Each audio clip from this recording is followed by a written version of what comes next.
È nelle piccole cose che si capiscono le grandi attenzioni. Carmignano di Brenta si rifà il look. Arredo urbano, natura e sicurezza si fondono assieme per un paese che guarda al futuro.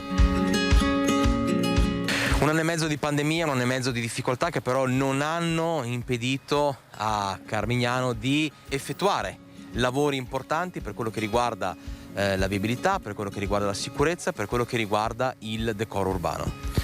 La nostra amministrazione è attenta anche alle cose piccole e credo che gli investimenti per quanto riguarda il decoro urbano, la sicurezza dei nostri concittadini e anche l'arredo e la gestione del verde pubblico sia un aspetto importante di un'amministrazione comunale che è attenta anche alle richieste dei concittadini, non solo alle grandi opere ma anche agli interventi della quotidianità.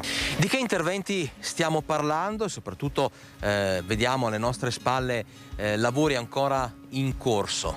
In queste settimane siamo intervenuti per quanto riguarda il decoro e l'arredo del verde in diverse rotatorie del nostro comune. Siamo partiti con le rotatorie di Via Martiri dove abbiamo rifatto completamente il verde della rotatoria. Siamo intervenuti anche per abbellirla perché le nostre rotatorie sono un po' un fiore all'occhiello del nostro territorio e credo che avevano bisogno e la necessità di essere manutentate e lo abbiamo fatto partendo dalla rotatoria di Via Martiri, proseguendo sulla rotatoria del polo scolastico qui alle nostre spalle che è in fase di lavorazione e prossimamente termineremo anche la rotatoria di Viale Europa dove siamo intervenuti sul verde pubblico ma che termineremo anche con la realizzazione di un nuovo impianto di pubblica illuminazione.